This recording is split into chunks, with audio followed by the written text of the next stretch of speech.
listeners. I'm your host Jayasree, and you're listening to TALRadio powered by Touch a Life Foundation.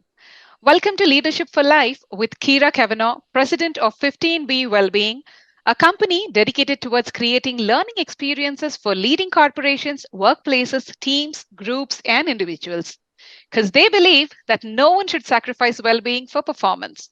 In today's interview, we are going to focus on discovering your self worth. And I truly, truly believe this is of utmost importance to every single person on the planet because we are many a times succumb to a lot of self-doubt, a lot of criticism from people around us, and we mostly ourselves feel that we are not good enough, and that's not correct. You are beautiful the way you are wonderful, and your worth is something that you need to realize before anyone else does. So that is exactly why we are doing this interview with Kyra Cavanaugh. Without any delay, I would love to welcome Kyra onto our show. Hello, Kyra. Welcome back to TALRadio. Hello, thank you so much. It's a pleasure to be with you. I'm so happy to be talking about this topic today. Absolutely wonderful. So, my very first question to you, this might sound very basic, but I want us to begin with that level of basic understanding so that everybody who's listening to this interview, uh, you know, kind of gets connected to it instantly. So, how do you define self-worth and what factors contribute to it in life? This is such a big topic.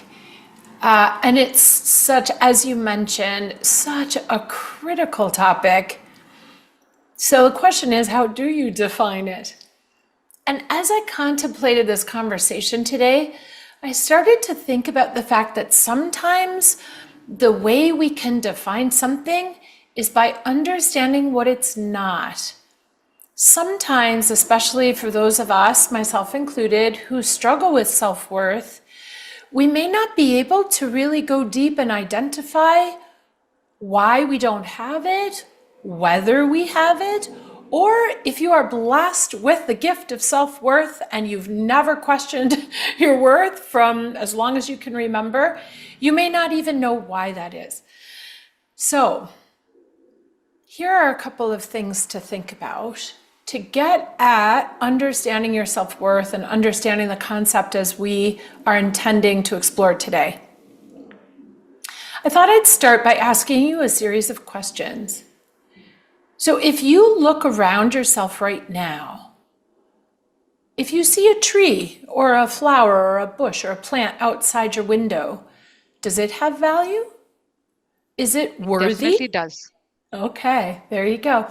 And what about if you have children, or if you see babies, or if you are just around, even if you don't have babies in your family, you're just around babies, do you question their value or their worth? Definitely not. I mean, it makes me sad even to think about it, right? Yes. To think that you would question the value of this beautiful little child in front of you.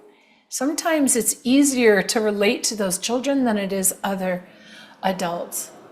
So if we don't question whether the fish in the sea has value, whether the tree, whether the baby has value, why would we ever question whether we have value, whether you are worthy?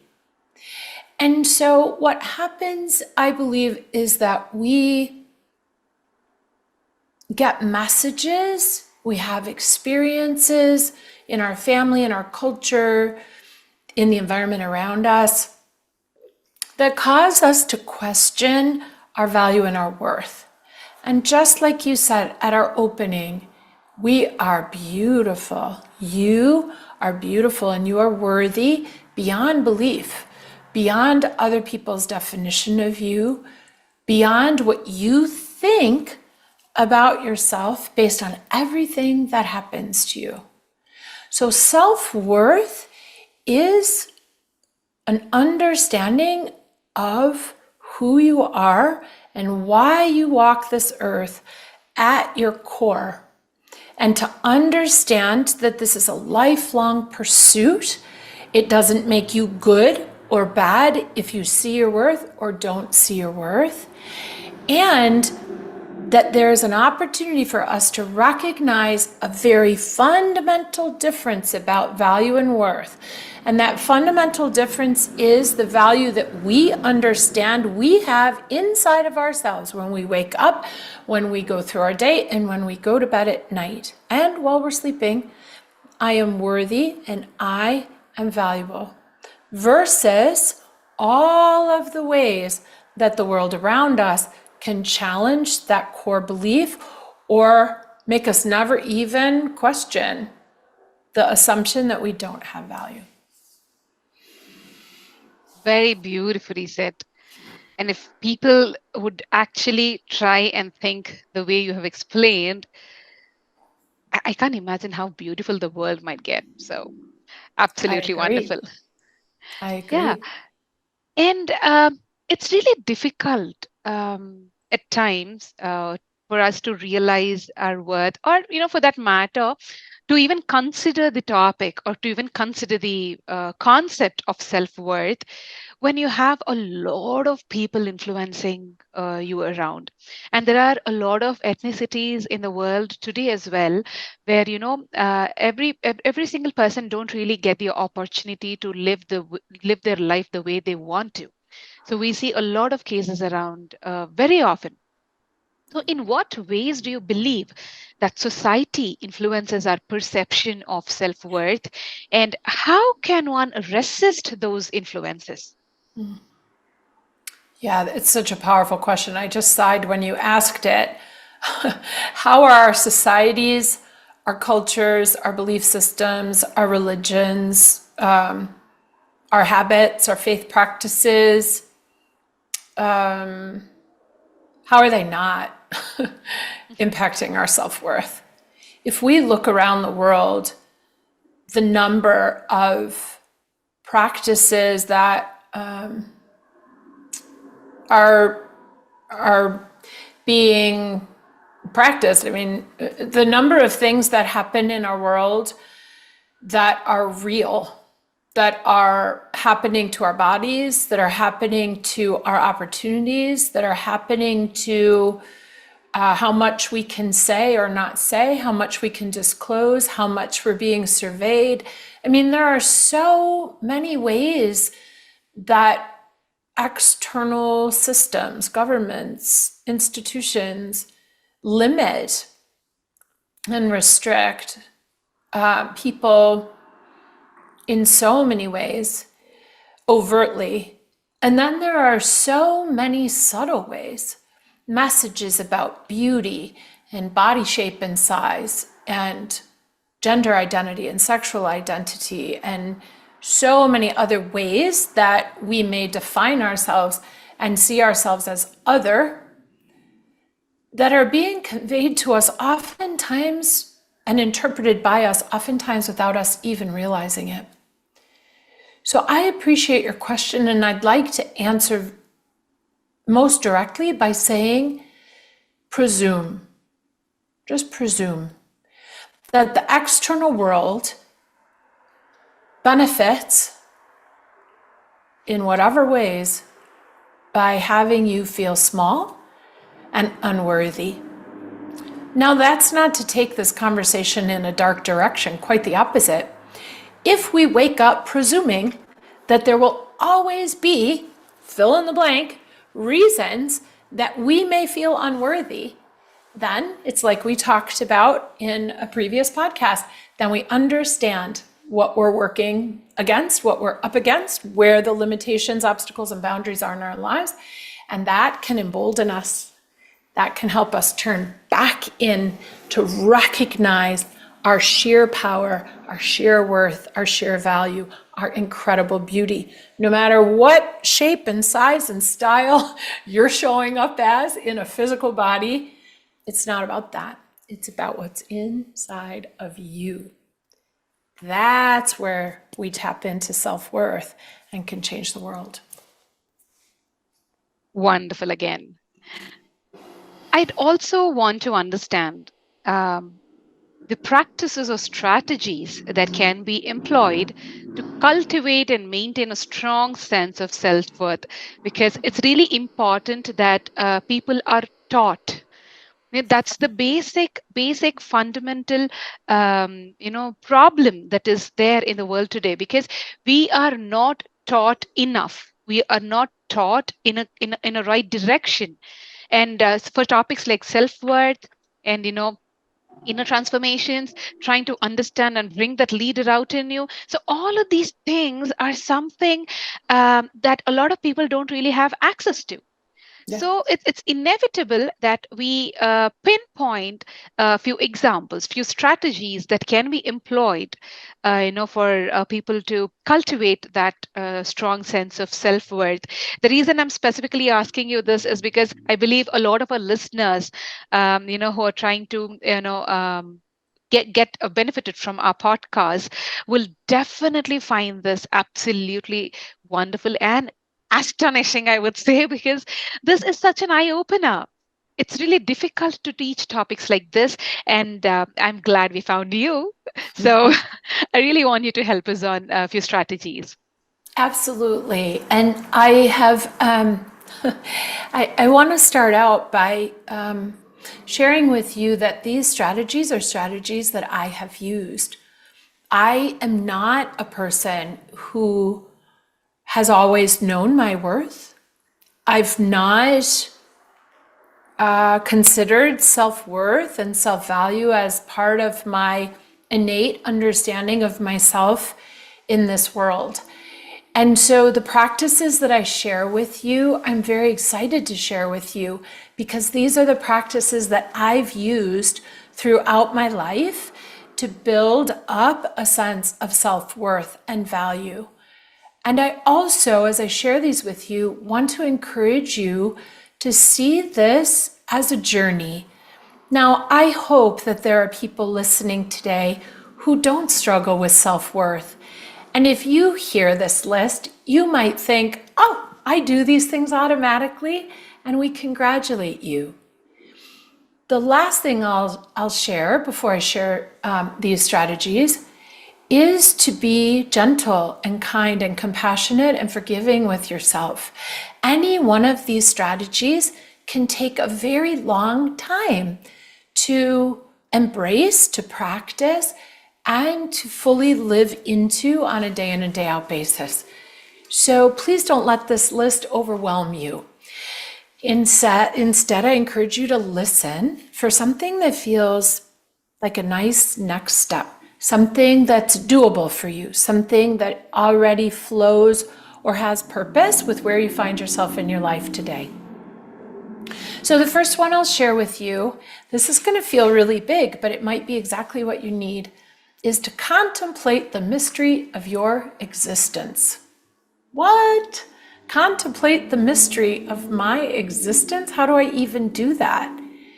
So I'm going to ask you to think about, and maybe this is even a nice opportunity to close your eyes or just let yourself kind of drift to a place where you feel most alive. Maybe it's when you first wake up in the morning.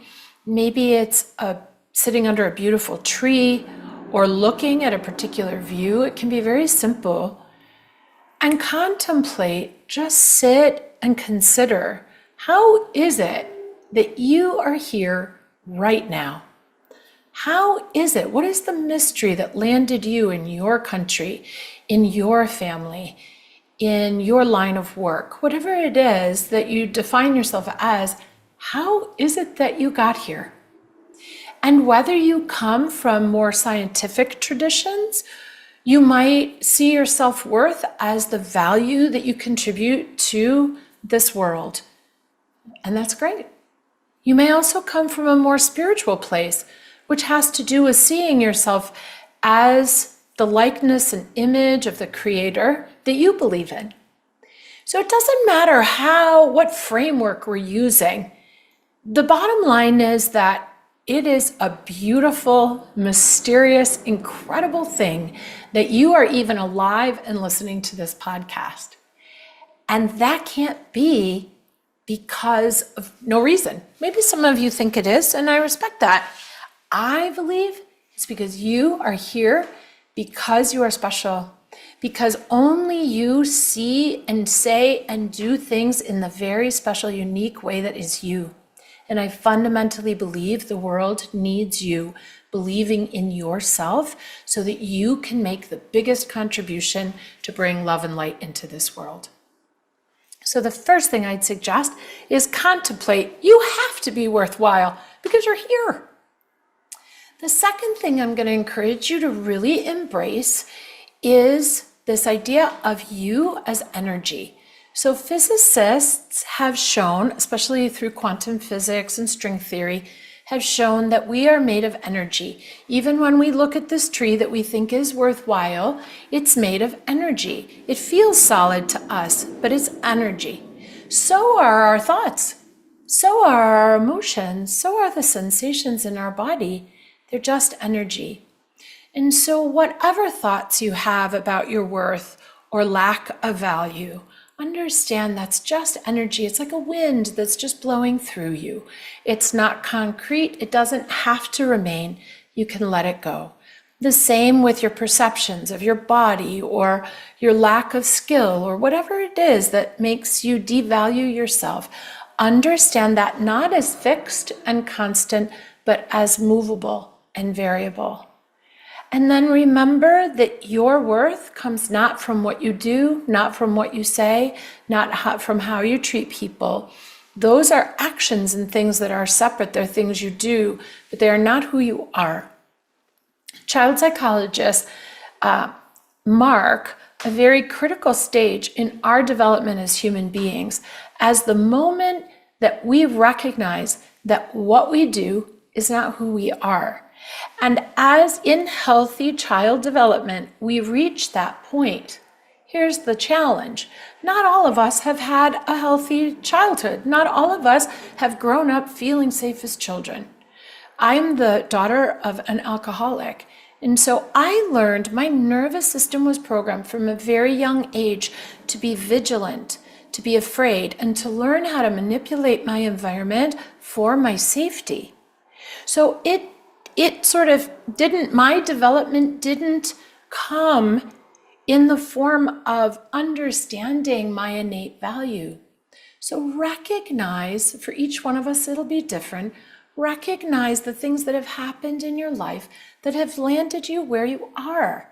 And recognize that wherever you are today, you are doing your very best. You figured out a way to be right here, right now. And that might mean that you don't see or connect into your value, and that's okay. I'm here to remind you, to remind yourself of your value and your worth. And one of the ways we can do that is by saying affirmations, by saying compliments to yourself. Maybe there's a phrase that you want to keep saying day after day after day. Maybe every hour you set your alarm and you remind yourself, I am worthy and beautiful beyond belief, for example. Or you could say, I'm smart. Or you could say, look at this beautiful body. And neuroscientists have proven that we can rewire the brain to believe it. So that's actually based in science. And it's a way to create that understanding of worth.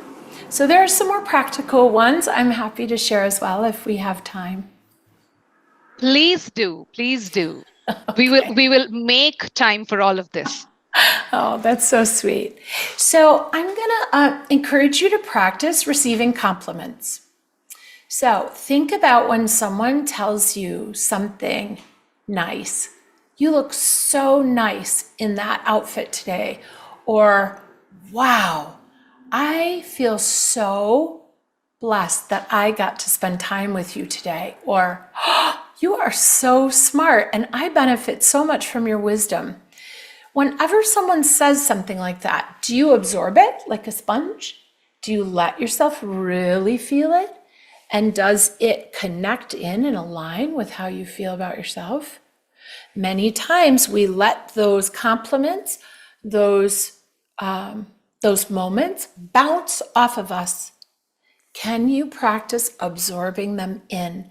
Not because you want to be defined by other people's perception of you, but because the dissonance, the gap, the tension between how you feel about yourself and the compliment you're receiving can give you an indication as to how worthy you actually feel. And again, remember the brain. If someone says to you, "You are so beautiful," okay, thank you very much. I am so beautiful. Can you sense the difference in energy? If I say to you, I think you are so smart, versus you saying, I am so smart. That's the dissonance, that's the tension that we want to be able, the gap we want to be able to bridge. And by learning to accept people's perceptions of you as worthy, we can start to rewire the brain. We can start to let that soak in a little bit more and wake up our own self-worth. Another thing you can do is notice if in situations that call for courage, for your voice, for your point of view to be expressed, do you step into that opportunity or do you retreat and fade away?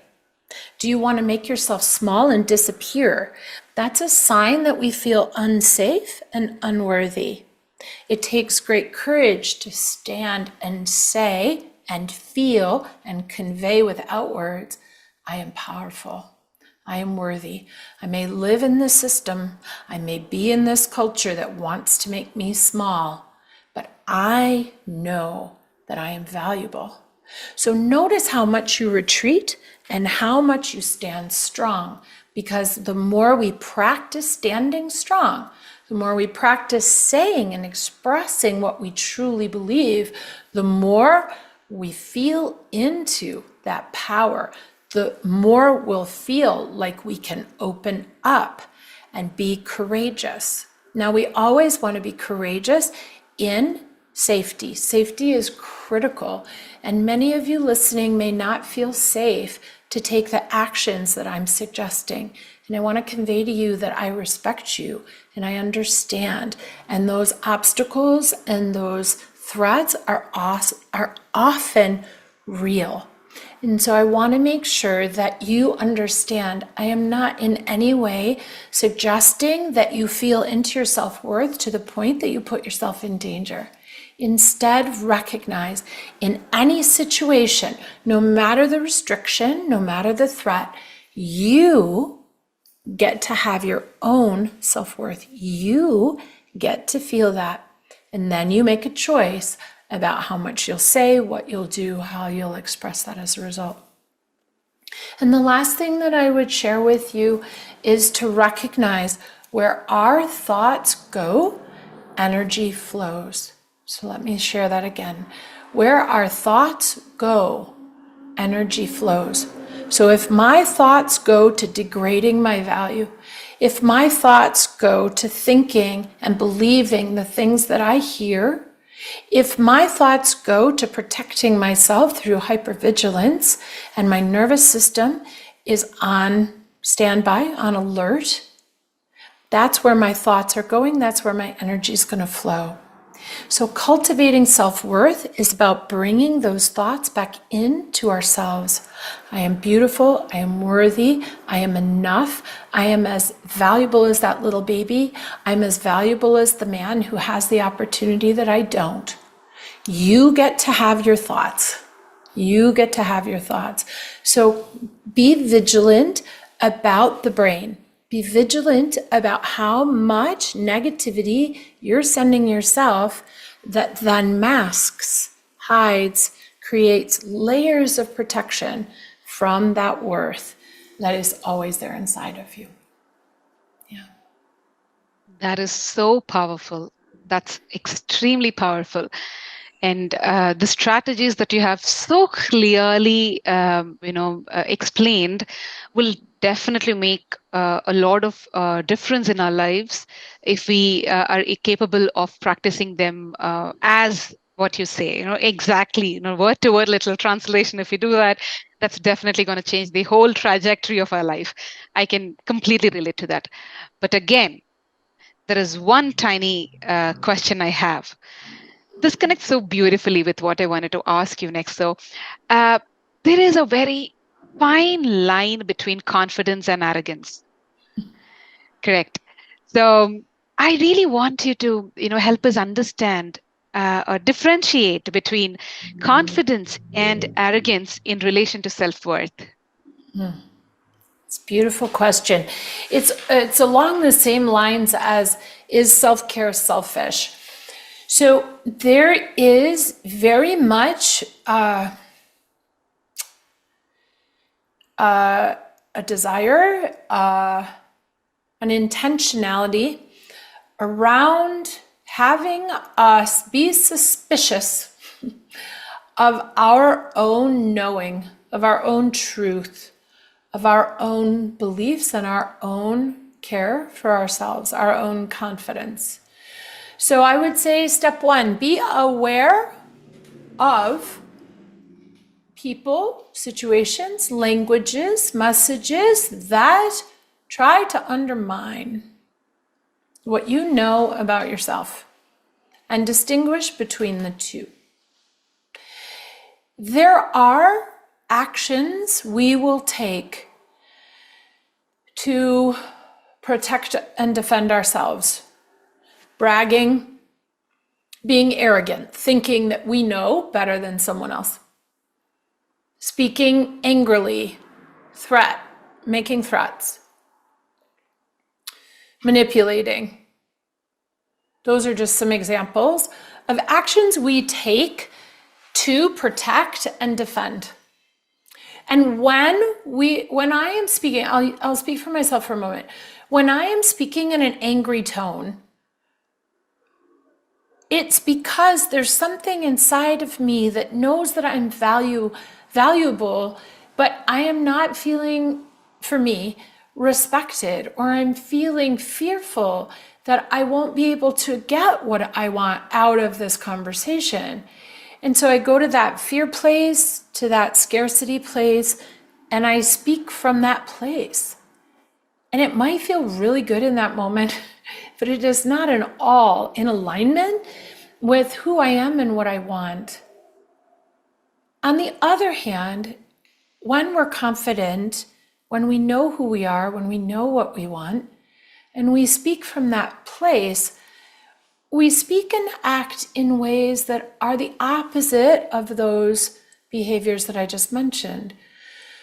We speak from a place of confidence. We can speak in a softer tone or in a loud tone, but in a tone that is right for us.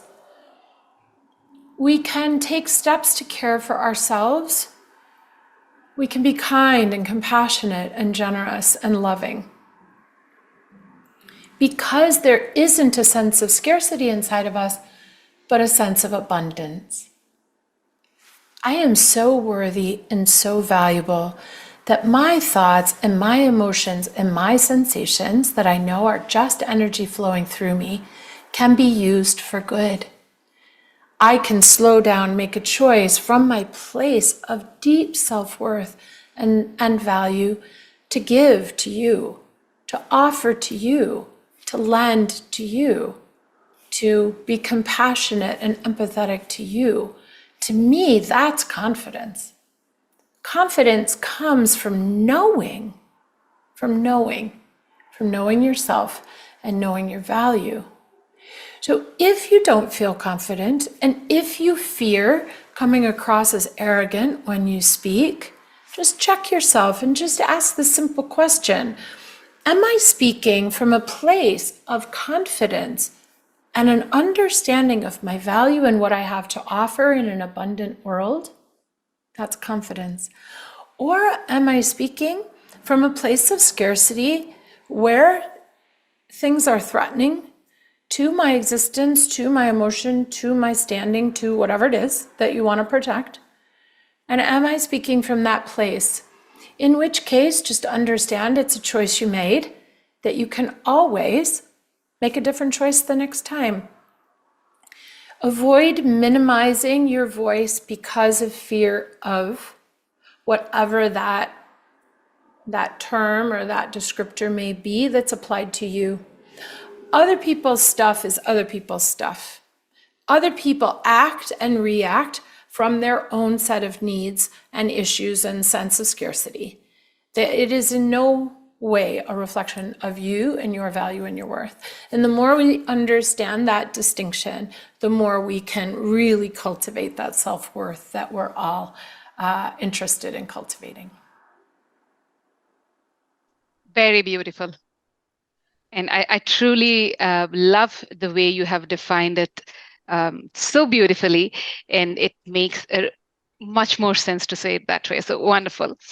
And having understood that, there are certain situations where we kind of, compromise ourselves for the sake of others, and we kind of, compromise our self-worth. We kind of put ourselves down at times for the sake of others, and, try to, subdue our own feelings and our own respect, or like self-respect, all of that. So it kind of gets really difficult for us to get over that emotion at that point in time. And if that keeps happening repeatedly, it kind of degrades your value altogether in your own eyes, though you're struggling to build it up. So, how do we overcome such challenges? The one that I said is just an example, but how do we overcome challenges like these that make it really difficult for us to remember our worth? It's a really important question. And it comes down to habits and behaviors. There are reasons that we do this. And some of these reasons are for our safety. So I want to honor that. Sometimes we do this because of safety to our bodies, but we also do this to create safety around our hearts. We are delicate as human beings.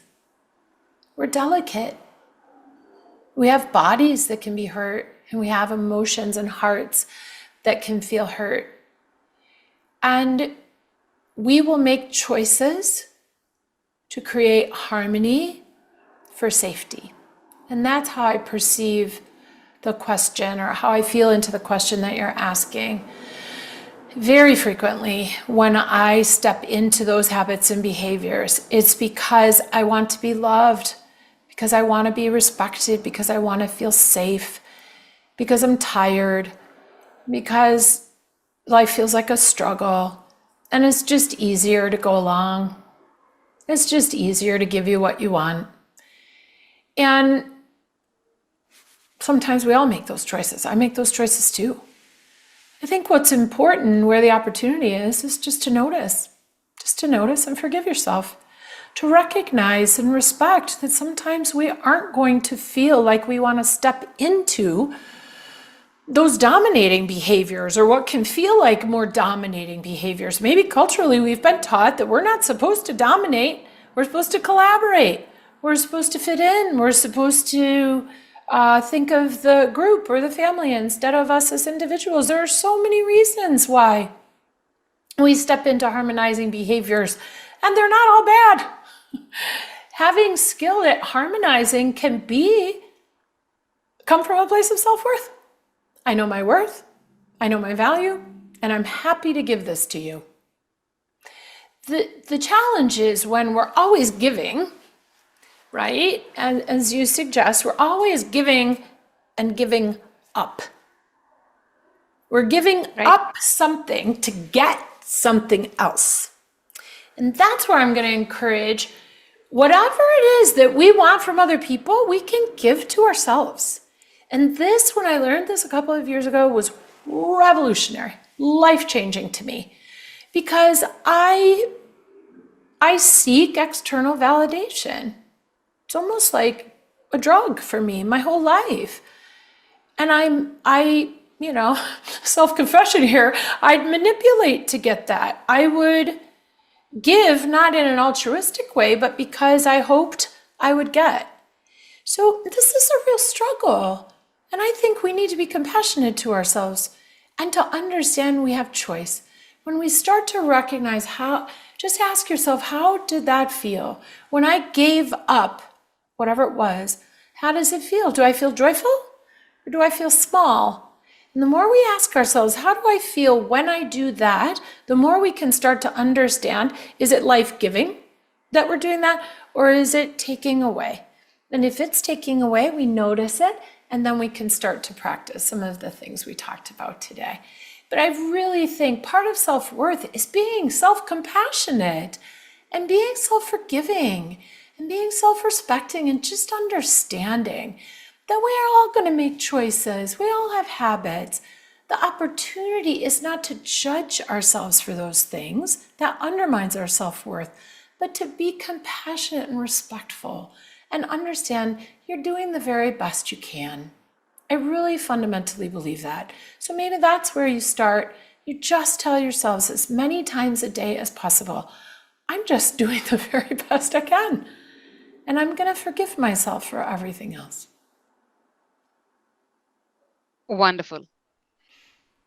This kind of an ideology, when you combine it with the strengths that you have both personally and professionally, you're going to shine You really will. bright, You definitely. will. And we have spoken about realizing our own self-worth so far, and the strategies or whatnot. I would also want you to throw some light on how you can support others in recognizing and embracing their own self-worth. That's definitely a need of the hour.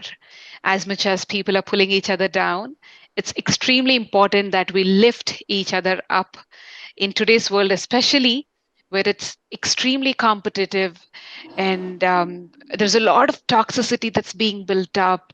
And it's important that we as humans live up to being called human, and make sure that we are lifting each other up. And how can we support others to recognize and embrace their own self-worth? I love this question. So many things come to mind. Embrace abundance instead of scarcity. There is enough room for everyone. There is so much need out there in the world. Whatever way you want to and can contribute, go for it. There is no such thing as competition. We all help each other out.